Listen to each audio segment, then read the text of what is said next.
The following video was made by Nightshift10000. If you like it, be sure to subscribe to his channel, link in the description.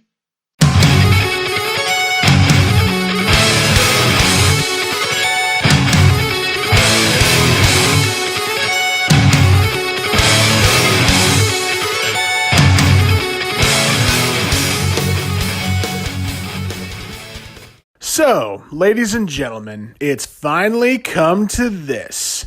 Hello, Nightshift10000 here with a new video. Yep, I'm finally making content and... It is glorious! Yes, indeed. Now, being as we're all here and expecting a good video, let's see what I have on the docket today.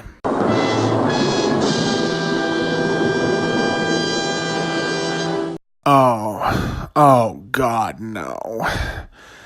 Well, gotta get to it. For those of you who may be curious about this was a video on the Communist Manifesto that came out, well, long time ago, back in 2008. I'm pretty sure my fellow ANCAPs don't know about this, and this is kind of going to be my thing, so yeah, let's get to it.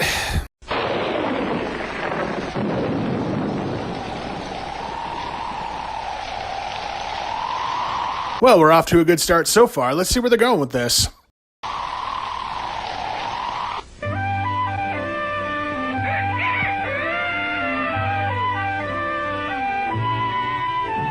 The history of all hitherto existing society is the history of class struggles.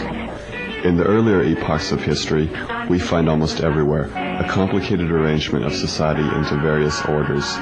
In ancient Rome, we have patricians, knights, plebeians, slaves. In the Middle Ages, feudal lords, vassals, guildmasters, journeymen, apprentices, serfs. So far, the video is accurate and correct. Class systems have existed for most of human history and even into human prehistory. We see even before the times of Rome class struggles and antagonisms. Even into prehistory, we see class systems in the form of hunters and gatherers, and also to a lesser extent fishers and foragers. So, it would seem that humans are geared to live in class-based systems. Our epoch, the epoch of the bourgeoisie, possesses, however, this distinctive feature. It has simplified class antagonisms. Society as a whole is more and more splitting up into two great hostile camps, into two great classes directly facing each other, bourgeoisie and proletariat. And we're already reaching flaws in the philosophy here, people.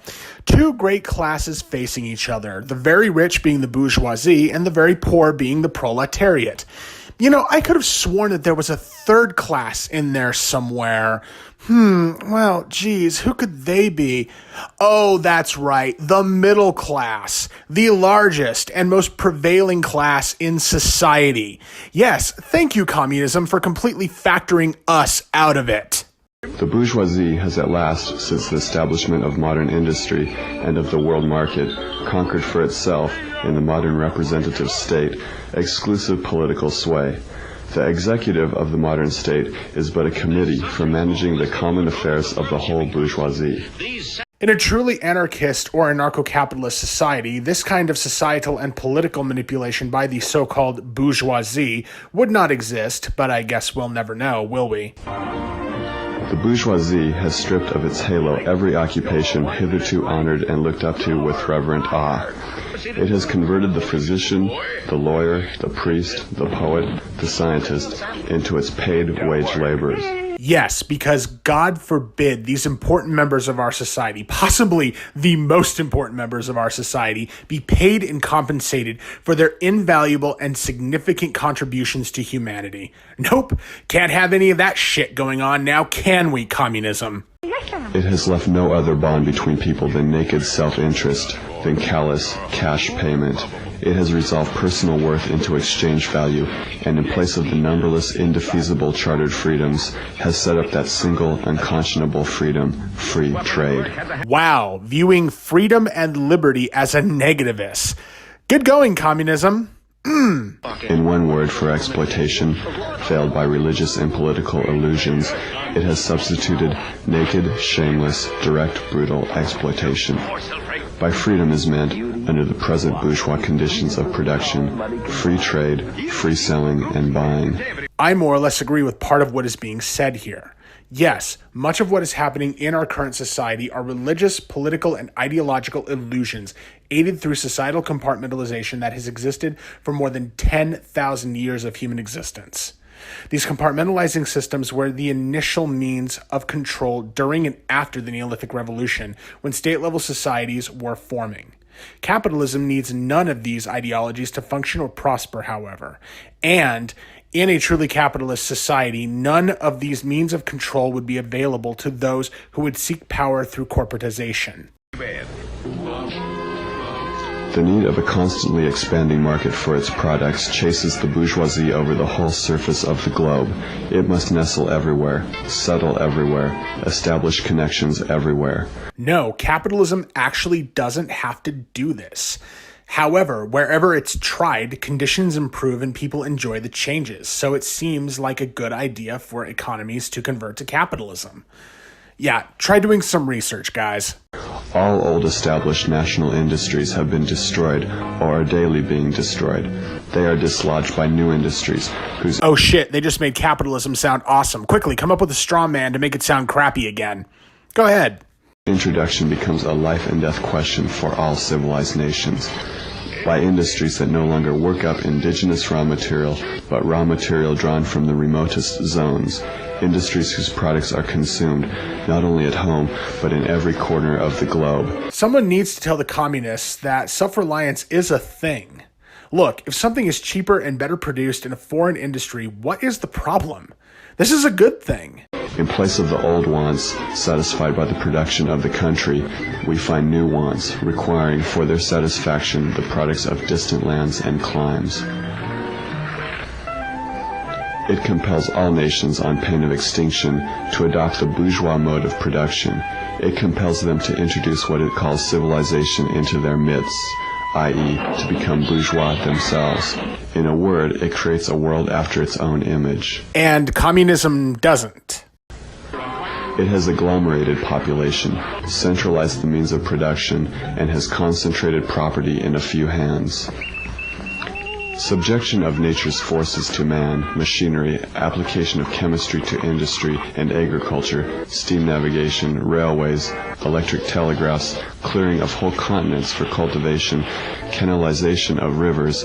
What earlier century had even a presentiment that such productive forces slumbered in the lap of social labor? I know, right? God, isn't capitalism just fucking awesome?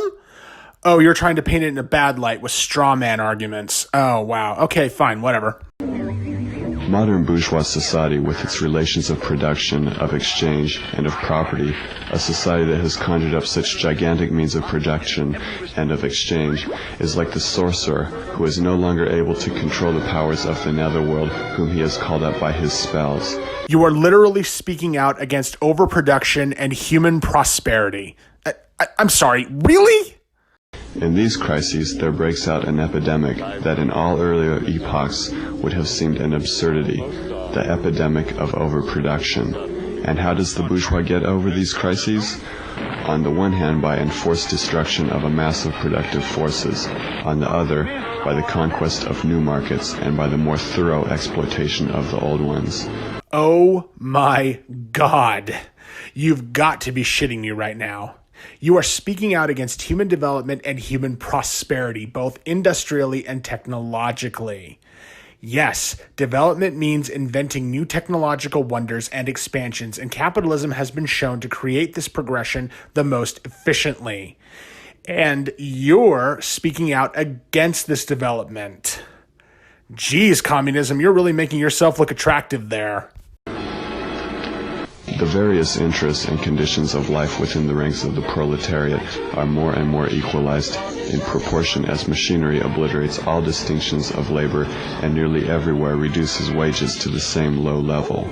And we have more straw manning here with communism speaking out against industrial automation, something that frees humans to pursue more fulfilling endeavors. Automating industries has created more production in both the industrial sector and the human production index, and has decreased the death count of people in society as individual workers are no longer needed to be around such dangerous industrial machinery.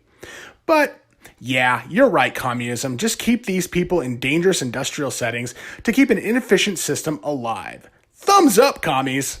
The proletarian movement is a self-conscious, independent movement of the immense majority in the interests of the immense majority.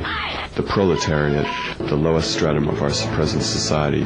Did you hear that, everyone? Did you hear that? Yeah, that's communism factoring the middle class completely out. The proletariat being the lowest stratum of our society and the bourgeoisie being the highest. The middle class are completely vacant from this movement and completely out of it. Yeah, attractive, isn't it, middle class? Cannot stir, cannot raise itself up without the whole superincumbent strata of official society being sprung up into the air. Translation: poor people steal shit and money that isn't yours from the rich exploiters that you chose to work for voluntarily, for reasons because communism. Yeah, really being civil there, communism, really. Now and then the workers are victorious, but only for a time. The real fruit of their battle lies not in the immediate result, but in the ever-expanding union of the workers. This union is furthered by the improved means of communication which are created by modern industry. Another great product from the fruits of capitalism. Ironic, isn't it? And which place the workers of different localities in contact with one another. We communists have been reproached with the desire of abolishing the right of personally acquiring property as the fruit of one's own labor, which property is alleged to be the groundwork of all personal freedom, activity, and independence. Hard-won, self-acquired, self-earned property? Do you mean the property of the petty artisan and of the small peasant? No, I and others are asking about the property of the middle, lower, and high-class individuals that would see the fruits of their labors stolen by communism and communist stipulations. That's what's really at stake here. There is no need to abolish that. The development of industry has to a great extent already destroyed it and is still destroying it daily. Citation and examples needed. You are horrified at our intending to do away with private property. No, I'm actually more saddened by it, and the fact that communists and people that support communism view such integral human freedoms, such as property ownership, as a negative. But in your existing society, private property is already done away with for 9/10 of the population. Its existence for the few is solely due to its non-existence in the hands of the 9/10. And more examples of corporatism in action. You know, maybe I should start a counter at this point. Communism deprives no one of the power to appropriate the products of society. All that it does is to deprive him of the power to subjugate the labor of others by means of such appropriation.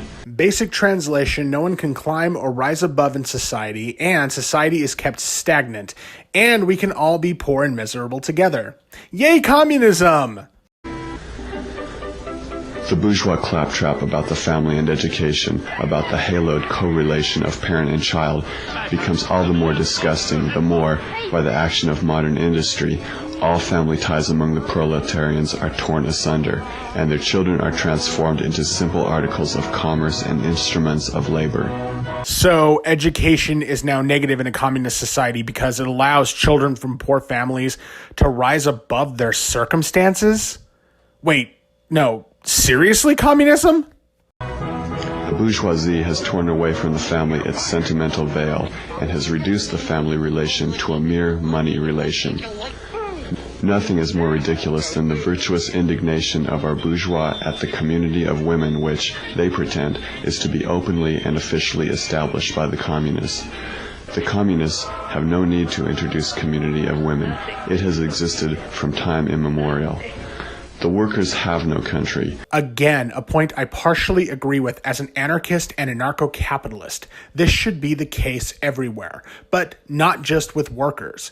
Everyone needs to be this way. No countries or compartmentalizations of human ideology, just people voluntarily existing in a global society. That's it. No borders. We cannot take from them what they have not got. Political power, properly so called, is merely the organized power of one class for oppressing another. And another point as an anarchist and anarcho-capitalist that I do partially agree with. Okay, things are starting to turn around here. In place of the old bourgeois society with its classes and class antagonisms, we shall have an association in which the free development of each is the condition for the free development of all. Oh, geez, that sounds so warm, fuzzy and wonderful. Now, let's just see some examples where that's worked. And, oh, wait. The communists disdain to conceal their views and aims. They openly declare that their ends can be attained only by the forcible overthrow of all existing social conditions. So, violent upheaval and murder. Got it. Let the ruling classes tremble at a communist revolution. And I say, let the communists tremble at a true capitalist and agorist revolution, as this would be communism's extinction. The proletarians have nothing to lose but their chains. They have a world to win. That's right, folks. Slip out of your so-called capitalist chains and slip right back into some communist chains. No, wait a minute. Workers of all countries, unite.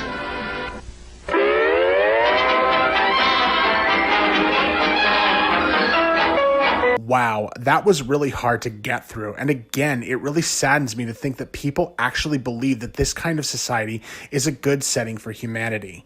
Humans are individualist creatures. We want to be acknowledged for our individual works, and we want trophies of what we have accomplished in our lives. Communism doesn't offer any of these things and deprives humanity of purpose. But it's not long term, and people in communist societies quickly realize the mistakes they have made, which is why they never last long, and they never will. Believe me, when people have to start using the communal toothbrush and the communal fleshlight, they'll realize the error they've made. Well, thanks for being here, everyone, and thank you for listening to what I've had to say. I would like to give a few shout-outs to some friends. Again, my 2 cents. Nate the Voluntarist, the Dark Conservatarian, Atomic ANCAP, and of course, Mr. Dapperton. All of them are awesome guys, and if it wasn't for these cool people, I probably wouldn't be doing this right now, so please give them a like and a subscribe. And if you like what I'm doing, please like and subscribe this video and hit that little notification bell down there for more content. And as for this video, I'm Nightshift10000, and